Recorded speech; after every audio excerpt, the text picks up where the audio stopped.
Phenol के उपयोग के बारे में अध्ययन करेंगे, जिसमें आपके फिनोल है, उनके रासायनिक गुणधर्म और भौतिक गुणधर्म आपने पढ़ लिए थे, निर्माण की विधियां पढ़ ली थी। यूज ऑफ फिनोल, फिनोल है उनके उपयोग क्या क्या है उनके बारे में अध्ययन करेंगे। तो सबसे पहला यूज है वो 1 नंबर है मेडिसिन एस्पिरिन निर्माण में।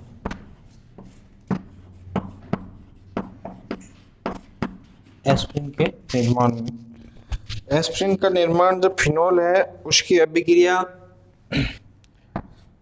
कोल्बे विधि के द्वारा सैलिसिलिक अम्ल बनाया जाता है। फिनोल है उससे किसका निर्माण किया जाता है? सैलिसिलिक अम्ल का निर्माण किया जाता है। ये सैलिसिलिक अम्ल है, सैलिसिलिक अम्ल का निर्माण किया जाता है। और सैलिसिलिक अम्ल की अभिक्रिया जब एसिटिक एनहाइड्राइड से करवाई जाती है, CH3CO COCH3 एसिटिक एनहाइड्राइड से करवाई जाती है, तो यहाँ से इसका S समूह और यहाँ पे CH3CO समूह, एसिटिक अम्ल का समूह पूरा सेपरेट हो जाता है और बेंजीन के ऊपर पूरा OCOCH3 समूह आ जाता है।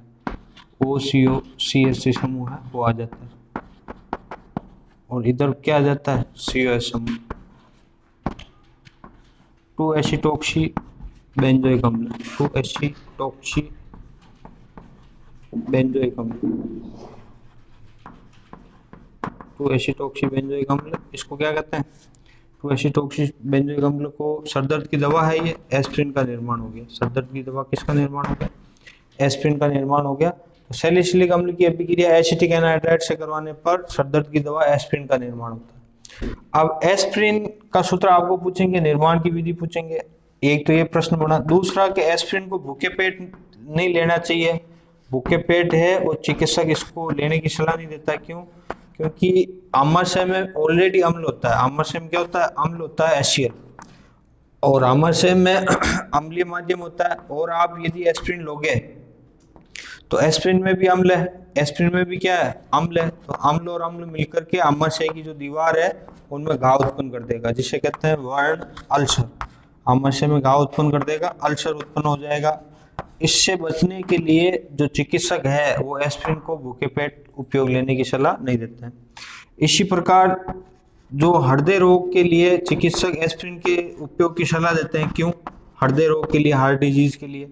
तो एस्पिरिन है वो रक्त का थक्का नहीं बनने देती, coagulation of blood, coagulation of blood, रक्त का थक्का है उसका निर्माण नहीं होने देती। रक्त का थक्का निर्माण नहीं होने देने के कारण हृदय रोग के लिए एस्पिरिन का उपयोग किया जाता है। ठीक है, तो एस्पिरिन से 3 प्रश्न बनेंगे एस्पिरिन निर्माण में। सैलिसिलिक अम्ल की अभिक्रिया एसिटिक एनहाइड्राइड से करवाने पर एस्पिरिन का निर्माण होता है। एस्पिरिन है वो ज्वरनाशी भी है, इसका उपयोग भूखे पेट नहीं करना चाहिए और हृदय रोग के लिए इसका उपयोग किया जाता है। एस्पिरिन के बाद 2 नंबर पिक्रिक अम्ल है, ट्राइनाइट्रोटोलुइन। पिक्रिक अम्ल के निर्माण में फिनोल का उपयोग करते हैं। 2,4,6 ट्राइनाइट्रोफिनोल, 2,4,6 ट्राइनाइट्रोफिनोल है, पिक्रिक अम्ल है, उसके निर्माण में फिनोल का उपयोग करते हैं। इसी प्रकार साबुन निर्माण में फिनोल का उपयोग करते हैं। साबुन निर्माण है उसमें प्रयोग करते हैं, जैसे लाइफबॉय वगैरह है तो उसमें फिनोल का 0.2% आता है फिनोल लाइफबॉय में। तो क्या होता है? लाइफबॉय में 0.2% एंटीसेप्टिक के रूप में कार्य करता है। किसके रूप में कार्य करता है? एंटीसेप्टिक है उसके रूप में कार्य करता है। साबुन निर्माण में, एस्पिरिन निर्माण में, पिक्रिक अम्ल निर्माण में और औद्योगिक विलायकों में, औद्योगिक विलायकों में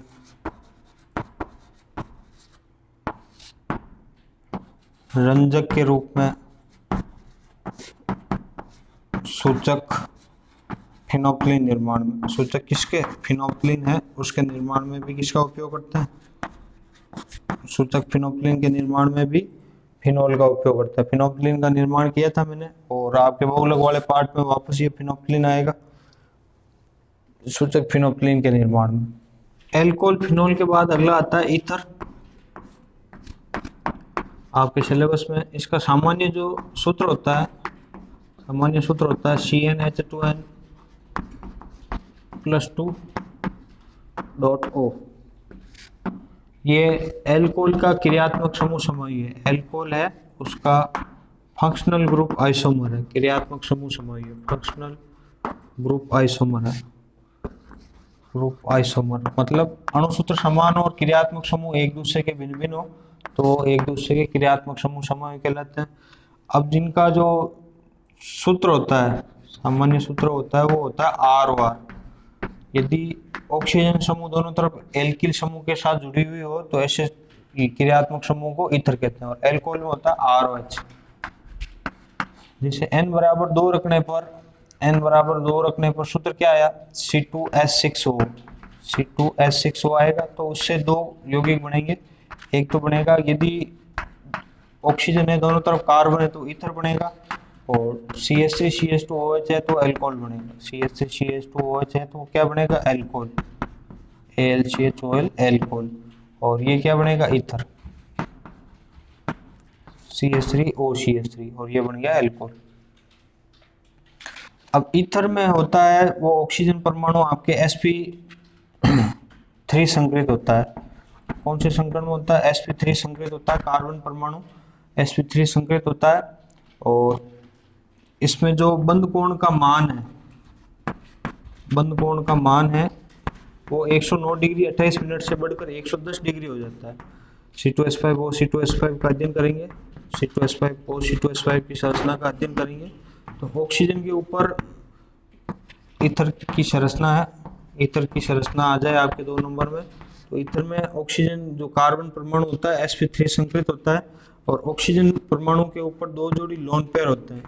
2 जोड़ी लोन पेयर होते हैं। एल्किल समूह का बड़ा आकार होता है। एल्किल समूह का आकार क्या होता है, बड़ा होता है। एल्किल समूह के बड़े आकार के कारण आपस में वापस प्रतिकर्षण होता है। आपस में क्या होता है, प्रतिकर्षण होता है।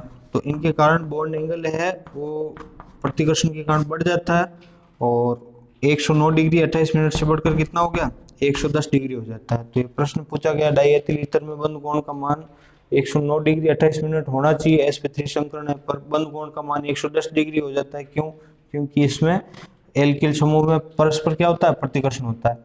ठीक है। अब इसमें जो सामान्य सूत्र है नामकरण के, सामान्य सूत्र नामकरण का अध्ययन करेंगे अपन, नामकरण का ईथर में। तो नामकरण का जब अध्ययन करेंगे तो नामकरण में इसको ईथर को आईयूपीएसी में एल्कोक्सी एल्केन कहते हैं। क्या कहते हैं, एल्कोक्सी एल्केन, एल्कोक्सी एल्केन कहते हैं। CH3O CH3, CH3O CH3 में एक ही कार्बन है, एक ही कार्बन में ऑक्सीजन गई तो क्या हुआ, मेथिल, मेथिल में ऑक्सीजन गई तो methoxy, methoxy methane, methoxy methane. ठीक है। और सामान्य नाम है डाई, 2 हो गए मेथिल तो डाइमेथिल ईथर, डाइमेथिल ईथर तो सामान्य नाम हो गया, और मेथोक्सी मेथेन क्या हो गया, आईयूपीएसी नाम हो गया, dimethyl ether. C2H5O C2H5, C2H5O C2H5, ethoxy ethane, नाम क्या हुआ, एथोक्सी एथेन, एथोक्सी एथेन। और सामान्य नाम क्या हुआ, सामान्य नाम हुआ diethyl ether, diethyl ether, diethyl ether. ठीक है। दोनों ही सम्मित है क्या, हाँ सर दोनों ही सम्मित है। इधर भी ऑक्सीजन की एक कार्बन है और इधर भी एक कार्बन है, तो दोनों ही क्या है, सम्मित है। इधर 2 कार्बन है, इधर 2 कार्बन। यदि ऑक्सीजन के दोनों तरफ समान कार्बन हो तो ईथर कौन सा कहलाता है, सम्मित ईथर। ईथर 2 प्रकार के, तो सम्मित, एक असम्मित। ये सम्मित है। अब असम्मित ईथर का उदाहरण देखेंगे अपन। असम्मित ईथर, सर असम्मित ईथर क्या होते हैं कि ऑक्सीजन के दोनों तरफ समान कार्बन परमाणु उपस्थित नहीं हो तो असम्मित ईथर है। एक तरफ एक कार्बन है, एक तरफ 2 कार्बन है। सर अब इसका नामकरण कैसे करेंगे, वैलेंसी पूरी करते हैं। 1 2 2 हाइड्रोजन, 4 वैलेंसी हो गई, एक बॉन्ड बन रखा, 3 और बना दिए, 4 वैलेंसी हो गई। अब एक तरफ एक कार्बन है, एक तरफ 2 कार्बन है, तो इसको नॉन सिमेट्रिकल ईथर कहते हैं। अब इसका नामकरण करते समय जिधर कम कार्बन होते हैं उधर आपके ऑक्सीजन समूह चला जाता है। तो एक कार्बन है इधर कम है तो ऑक्सीजन उधर गया तो क्या हो गया, मेथेन धन ऑक्सीजन, मेथोक्सी। और 2 कार्बन को क्या कहते हैं, मेथोक्सी एथेन, मेथोक्सी एथेन, इसका नामकरण हो गया। इसी प्रकार यदि आपके 3 कार्बन लगे हुए हैं और 90 डिग्री में लग रखे हैं इस प्रकार, और एक तरफ कार्बन है CH3, इधर भी CH3 CH3 CH, 1 2 3 कार्बन है, इधर एक कार्बन है, तो एक कार्बन वाले को क्या नाम करते समय क्या लिखेंगे, ये तो हो गया आपके मेथिल, सामान्य नाम मेथिल, और इधर हो गया आपके आइसोप्रोपिल, कार्बन 90 डिग्री में है ना, तो इसको कहेंगे आइसोप्रोपिल, मेथिल आइसोप्रोपिल ईथर, ये तो इसका सामान्य नाम हुआ। अब आईयूपीएसी नाम करते समय जिधर कार्बन कम होता है उधर ऑक्सीजन जाएगा, तो एक कार्बन के साथ ऑक्सीजन गई तो methoxy, alkoxy, methoxy, methoxy propane, 1 methoxy propane नहीं होकर के, और 2 नंबर पे नामकरण करते समय ये ओ सी एस सी समूह कौन से कार्बन पे जुड़ रखा है तो उसका नंबर लिखेंगे 2 मेथोक्सी प्रोपेन, ठीक है, 2 मेथोक्सी प्रोपेन इसका आईयूपीएसी नाम हो गया, ठीक है। तो इस प्रकार असममित ईथर है, तो और भी अध्ययन करेंगे अपन नामकरण का। एक तरफ 3 कार्बन है और एक तरफ आपके 2 कार्बन है, एक तरफ 4 कार्बन है, तो ये भी असममित ईथर है। असममित ईथर का उदाहरण है वैलेंसी 1 2 3 4, यहाँ हाइड्रोजन लगाना नहीं है, वैलेंसी में 2, यहाँ पे 3। अब एक तरफ 2 कार्बन है, एक तरफ 4 कार्बन है, कम कार्बन वाले को ऑक्सीजन के साथ लो, 2 1 नंबर, 2 नंबर, 3 नंबर, तो 2 नंबर पे पूरा OCH समूह जुड़ रखा है, तो 2 OCH, 2 कार्बन को क्या कहते हैं, एथेन, एथेन में ऑक्सीजन गई तो ethoxy, 2 ethoxy 2 methyl, 2 ethoxy 2 methyl propane, 2 ethoxy 2 methyl propane का सूत्र लिखिए, तो ये हो गया आपके 2 एथोक्सी 2 मेथिल प्रोपेन है वो इसका निर्माण हो गया, ठीक है, असममित ईथर है। इसी प्रकार यदि आपने बेंजीन के ऊपर फिनोल है उसके हाइड्रोजन को हटा करके और OCH समूह लगाया है, ठीक है, तो इसका नाम है मेथोक्सी, मेथोक्सी बेंजीन, इसका आईयूपीएसी नाम क्या है, मेथोक्सी बेंजीन, असममित ईथर है। असममित ईथर का निर्माण विलियमसन सतत ईथर संश्लेषण विधि द्वारा करते हैं, मेथोक्सी बेंजीन। अब मां आ गया तो इसका सामान्य नाम क्या है, सामान्य नाम है एनिसोल, एनिसोल का सूत्र लिखो, तो एनिसोल का सूत्र लिखते ही बेंजीन के ऊपर फिनोल के ऊपर H को हटाकर CH3 OCH3 समूह जोड़ना है। यदि आपने OC2H5 समूह जोड़ा है, कौन सा समूह जोड़ा है, OC2H5 समूह जोड़ा है, तो आपके मेथोक्सी नहीं होकर के, एनिसोल नहीं होकर के ये फेनिटोल है, कौन सा है, ये फेनिटोल का सूत्र है, फेनिटोल। एथोक्सी, एथोक्सी की जगह क्या हो गया, एथोक्सी बेंजीन, एथोक्सी बेंजीन का सूत्र लिखो, तो ये रहा, ये एथोक्सी बेंजीन, फेनिटोल, ठीक है। तो ये ईथर के सामान्य सूत्र हुए और नामकरण का अध्ययन किया आपने। ईथर के जो निर्माण की विधियां हैं उनका अध्ययन करेंगे, निर्माण की विधियां निर्माण करेंगे। निर्माण की आपके 3 विधियां हैं, जिसमें एक तो है लेबोरेटरी मेथड, प्रयोगशाला विधि, प्रयोगशाला विधि, और सेकंड नंबर है आपके इंडस्ट्रियल मेथड, औद्योगिक विधि, औद्योगिक विधि। थर्ड नंबर है आपके अन्य विधियां, अन्य विधियां, अन्य विधियां में एक नंबर है ए नंबर एल्यूमिना के द्वारा, Al2O3 के द्वारा बनाना, और दूसरी जो विधि है वो है आपके विलियमसन सतत ईथर संश्लेषण, विलियमसन सतत ईथर संश्लेषण, विलियमसन सतत ईथर संश्लेषण।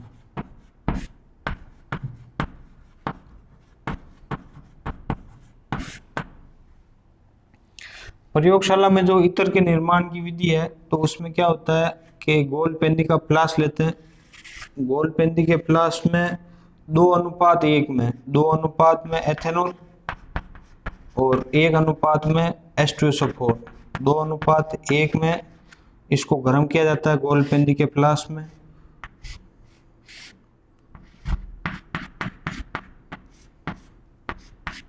गर्म करेंगे अपन,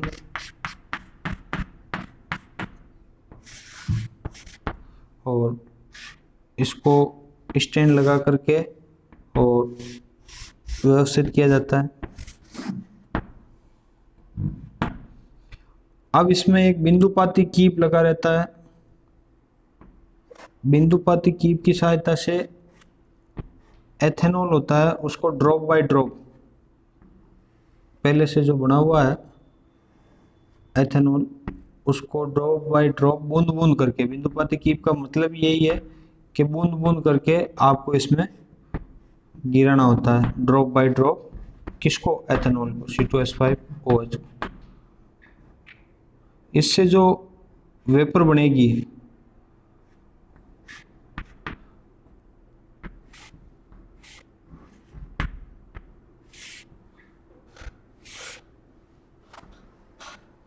इससे जो वेपर बनेगी उस वेपर को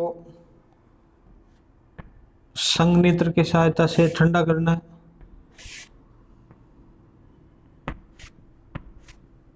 इसमें पानी चलता रहेगा और फिर इसको गोलपेंदी के फ्लास्क में, गोलपेंदी है उसके फ्लास्क में इसको इकट्ठा कर लें।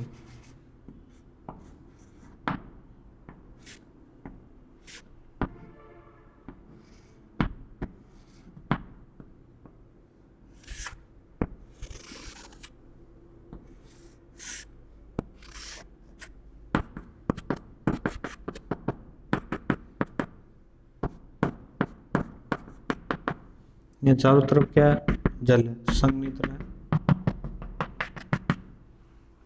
ठीक है, ये आपके प्रयोगशाला विधि है। प्रयोगशाला विधि में आपको लैंग्वेज याद नहीं करनी है, केवल आपको डायग्राम याद में रखना कि एक तो गोलपेंदी के फ्लास्क में अल्कोहल तथा सांद्र H2SO4 को 2:1 में लेकर गर्म किया जाता है तथा उसमें बिंदुपाती कीप लगा हुआ होता है। बिंदुपाती कीप में एथेनॉल लगाया जाता है। जैसे ही आप इसको गर्म करोगे तो निम्नलिखित अभिक्रिया होगी। एथेनॉल है आपके अल्कोहल C2H5OH किससे अभिक्रिया करेगा, H2SO4 से अभिक्रिया करेगा। H2SO4 को ऐसे लिखना HHSO4। ठीक है, उसमें से जलकाणु रिप्लेस हो जाएगा और जलकाणु रिप्लेस होकर के एथिल हाइड्रोजन सल्फेट का निर्माण होगा। एथिल हाइड्रोजन सल्फेट है उसका निर्माण हुआ। अब एथिल हाइड्रोजन सल्फेट का जो अणु है वो वापस आपको इसमें एथेनॉल मिलाएंगे बिंदुपाती कीप की सहायता से ड्रॉप बाय ड्रॉप, तो दूसरे बार में वापस यहाँ से H2SO4 समूह है वो रिलीज हो जाएगा और C2H5O C2H5 die ethyl ether का निर्माण निम्नलिखित अभिक्रिया के द्वारा होगा और साथ में क्या बन जाएगा, H2SO4। ये H2SO4 बन गया और साथ में क्या बना, die ethyl ether, die ethyl ether, die ethyl ether का निर्माण हुआ। ठीक है, ड्रॉप बाय ड्रॉप चलेगी। अब इसमें यह है कि इसमें आपके SO2 की अशुद्धि होगी, SO2 गैस है उसकी अशुद्धि होगी, उसे पृथक करने के लिए NaOH डालेंगे। तो NaOH क्या करेगा, SO2 गैस को एब्जॉर्ब कर लेगा। H2SO4 होता है, H2SO4 से SO2 गैस बनेगी, सल्फर डाइऑक्साइड गैस, उसमें NaOH डालने पर SO2 गैस पृथक कर लेगी। और यदि इसमें नमी हुई तो CaCl2 डालेंगे।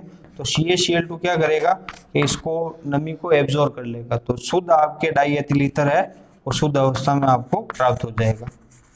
डाई एथिल ईथर है, गोलपेंदी की जो प्याली है उसमें इसको प्राप्त कर लिया जाता है। ठीक है, अभिक्रिया आपके सामने है, दोनों अभिक्रिया करेंगे। अभिक्रिया करके इसकी वाष्प बनेगी, वाष्प को आपने इसके द्वारा प्रवाहित कर दिया और दोनों तरफ आपके संघनित्र है, मतलब ठंडा कर रखा है, जल बह रहा है, तो वाष्प ठंडी होगी, ठंडी होकर के ईथर नीचे बनेगी। इसमें NaOH डाल देंगे।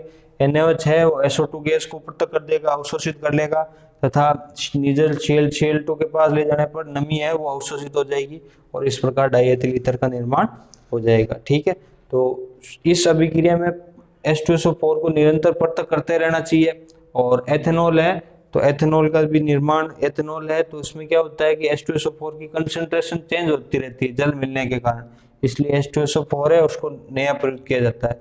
तो ये आपके ईथर के निर्माण की प्रयोगशाला विधि है और इसकी रासायनिक अभिक्रिया है। अब सेकंड नंबर है औद्योगिक विधि। औद्योगिक विधि में निम्नानुसार आपके डायग्राम बना रखा है। औद्योगिक विधि में निम्नानुसार ईथर भुक्के में कुंडलियां लगी हुई होती है जिसमें आपके कुंडली के द्वारा एथेनॉल और सांद्र H2SO4 कुंडली के द्वारा आपके भाप प्रवाहित की जाती है और इसमें एथेनॉल और सांद्र H2SO4 का मिश्रण भरा हुआ होता है। एथेनॉल और सांद्र H2SO4 है उसका मिश्रण भरा हुआ होता है। दोनों अभिक्रिया करेंगे भाप के द्वारा और आपके इसमें डाई एथिल ईथर का निर्माण करेंगे। किसका निर्माण करेंगे, ईथर का निर्माण करेंगे। साथ में कौन है, SO2 गैस है और साथ में और कौन हो सकता है, या मान लो कुछ अल्कोहल है वो ईथर में कन्वर्ट नहीं हुआ है। तीनों की वाष्प किस में जाती है, मार्जक, मार्जक मतलब साफ करने वाला कक्ष है, धावन कक्ष, उसमें जाएगी और उसमें किसको प्रभावित कर रहे हैं, NaOH को प्रभावित कर रहे हैं। तो NaOH का कार्य आपको मैंने वहां पे भी बताया था, SO2 गैस को एब्जॉर्ब करना। SO2 गैस है उसको पृथक करने का कार्य कौन कर रहा है, NaOH कर रहा है। तो NaOH डालते ही SO2 गैस है वो नीचे की ओर रह जाएगी और जो अन्य गैस हैं जिसमें कौन कौन है, ईथर है और एथेनॉल है, ईथर और एथेनॉल है, उसकी वाष्प, ईथर और एथेनॉल की वाष्प प्रभाजी स्तंभ में इसको प्रभावित कर देते हैं। प्रभाजी स्तंभ में क्या होती है, टेढ़ी मेढ़ी नलियां लगी हुई होती है, तो इन दीवारों से, प्रभाजी स्तंभ से है वो दीवारों से टकरा करके ईथर की वाष्प है वो ईथर की वाष्प ऊपर की ओर चली जाएगी, और एल्कोहल है, एल्कोहल की वाष्प है, उसका क्वथनांक अधिक होता है, जिसके कारण वो कहाँ रह जाएगी, एल्कोहल नीचे की ओर रह जाएगा। प्रभाजी स्तंभ से ईथर की वाष्प को क्या करेंगे, ठंडा कर लेंगे, ठंडा करके संघनित्र में प्रवाहित करके ग्राही में एकत्रित कर लिया जाता है। ये ईथर के निर्माण की कौन सी विधि है, औद्योगिक विधि। औद्योगिक विधि के द्वारा ईथर है उसकी वाष्प को ईथर बबके में प्रवाहित किया जाता है, भाप को। ईथर बबके में भाप को प्रवाहित करने पर ईथर बबके में एथेनॉल और H2SO4 अभिक्रिया करके ईथर का निर्माण करते हैं। ईथर है, ईथर और साथ में कौन रहेगा, SO2 और साथ में एथेनॉल। अब जैसे ही SO2 गैस को पृथक करना है उसमें NaOH डाला जाता है, NaOH है वो SO2 गैस को पृथक कर लेगा। इसी प्रकार ईथर और एल्कोहल है तो एल्कोहल और ईथर में क्वथनांक आपके अधिक होता है एल्कोहल का, तो एल्कोहल की वाष्प नीचे रह जाएगी और ईथर की वाष्प है वो हल्की होने के कारण ऊपर आ जाएगी, जिससे संघनित्र में प्रवाहित करके ठंडी कर ली जाती है और ग्राही में एकत्रित कर ली जाती है। अन्य विधियां हैं, अन्य विधियां में आपके एक नंबर विधि है, उसका नाम है Al2O3 के द्वारा, एल्यूमिना के द्वारा है। तो एल्यूमिना के द्वारा सिंपल है, एथेनॉल के 2 अणु लेंगे और उसकी जब अभिक्रिया करवाई जाती है एथेनॉल के 2 अणु को लिख करके, और जब इसको गर्म किया जाता है एल्यूमिना की उपस्थिति में, Al2O3 की उपस्थिति में, तो जल का अणु बीच में से हट जाएगा और ईथर का निर्माण होगा C2H5OC2H5। ठीक है, ये ईथर के निर्माण की अभिक्रिया हुई। अब अगली जो अभिक्रिया है वो है आपके विलियमसन सतत ईथर संश्लेषण। विलियमसन सतत ईथर संश्लेषण के द्वारा ईथर है उसका निर्माण पूछ रखा है, इंपॉर्टेंट विधि है ईथर संश्लेषण। इसमें सम्मित भी बनता है, असम्मित भी बनता है। ठीक है, सम्मित और असम्मित कैसे होता है कि जब एल्किल हैलाइड है उसकी अभिक्रिया सोडियम एल्कोक्साइड RONA से करवाई जाती है। RONA से करवाने पर क्या बनेगा, ईथर का निर्माण होता है। किसका निर्माण होता है, ईथर का निर्माण होता है, और साथ में NX। RONA को क्या कहते हैं, सोडियम एल्कोक्साइड। अब यदि आपको सम्मित बनाना है तो दोनों एक ही कार्बन ले लेंगे, CH3I प्लस CH3ONA। एक एक कार्बन का दोनों ही एल्कोहल और एल्किल हैलाइड लिया तो ONA हट गया, CH3O CH3, मेथोक्सीमेथेन का निर्माण हो गया। मेथोक्सीमेथेन का विलियमसन द्वारा निर्माण करो तो इस प्रकार कर सकते हो। यदि असम्मित पूछे और आपको 3 कार्बन का एल्किल हैलाइड दे और साथ में 1 कार्बन का आपको एल्कोक्साइड दे CH3ONA, तो ये अभिक्रिया आपके एल्किल हैलाइड अधिक क्रियाशील होने के कारण पहले ही अभिक्रिया है वो ईथर निर्माण नहीं होकर के और विलोपन अभिक्रिया हो जाएगी। कौन सी अभिक्रिया हो जाएगी, विलोपन अभिक्रिया हो जाएगी, और इसका निर्माण हो जाएगा एल्कीन का। किसका निर्माण हो जाएगा, एल्कीन का, और साथ में HCl NaCl बन जाएगा और CH3OH का निर्माण हो जाएगा, एल्कीन का निर्माण हो जाएगा। तृतीयक यदि आपने लिया है, तृतीयक क्या, एल्किल हैलाइड लिया है, 3 डिग्री एल्किल हैलाइड लिया है, तो आपके विलियमसन नहीं होकर के और विलोपन अभिक्रिया हो जाएगी। कौन सी अभिक्रिया होगी, विलोपन, और एल्कीन का निर्माण हो जाएगा। यदि आपको तृतीयक ईथर बनाना है विलियमसन द्वारा तो एल्किल हैलाइड प्राथमिक लेना पड़ेगा। इस प्रकार लेंगे आप CH3Cl और जो सोडियम एल्कोक्साइड है उसको तृतीयक लेंगे CH3C CH3ONA, तो ये अभिक्रिया होगी और आपके तृतीयक ब्यूटिल ईथर का निर्माण होगा। CH3O के साथ कौन जुड़ गया, CH3 और NaCl अलग हो जाए। ठीक है, तो तृतीयक ब्यूटिल ईथर का निर्माण करना है तो आपको एल्किल हैलाइड को प्राथमिक लेना पड़ेगा। एल्किल हैलाइड को क्या लेना पड़ेगा, प्राथमिक, और जो एल्कोक्साइड है उसको क्या लेना पड़ेगा, एल्कोक्साइड को लेना पड़ेगा तृतीयक, तब जाकर के तृतीयक ब्यूटिल ईथर का निर्माण होगा। तृतीयक ब्यूटिल ईथर है उसका निर्माण करो, या सूत्र लिखो जी तृतीयक ब्यूटिल ईथर है तो इसका निर्माण विलियमसन सतत ईथर संश्लेषण द्वारा कर सकते हैं। प्राथमिक तो हैलाइड लेना है, तृतीयक एल्कोक्साइड लेना है। तो ईथर निर्माण की निम्नलिखित 3 विधियां हैं। एक नंबर थी प्रयोगशाला विधि, सेकंड नंबर थी औद्योगिक विधि, जिसमें आपके औद्योगिक विधि में ईथर बबका लेकर के और प्रोवाइड करेंगे, SO2 गैस होगी, NaOH एब्जॉर्ब कर लेगा, फिर आपने प्रभाजी स्तंभ प्रोवाइड किया, फिर संघनित्र में एकत्रित करके ग्राही में एकत्रित कर लिया जाता। अन्य विधि में एल्यूमिना थी, एल्यूमिना के साथ गर्म करने पर ईथर बन गया था। अन्य एक और विधि है विलियमसन सतत ईथर संश्लेषण। विलियमसन सतत ईथर संश्लेषण विधि में एल्किल हैलाइड की अभिक्रिया सोडियम एल्कोक्साइड से करवाने पर ईथर का निर्माण होता है। यदि आपको तृतीयक ब्यूटिल ईथर बनाना है तो हैलाइड लेना आपको प्राथमिक। यदि आपने तृतीयक हैलाइड लिया तो पहली अभिक्रिया हो जाएगी क्रियाशीलता अधिक होने के कारण, और ईथर की जगह अन्य पदार्थ बन जाएगा, एल्कीन बनेगा। यदि ईथर बनाना है तो आपको प्राथमिक हैलाइड लेना पड़ेगा और तृतीय का एल्कोक्साइड लेना पड़ेगा। तो ये ईथर निर्माण की विधियां हुई। अगले वीडियो में अपन ईथर के भौतिक और रासायनिक गुणधर्म का अध्ययन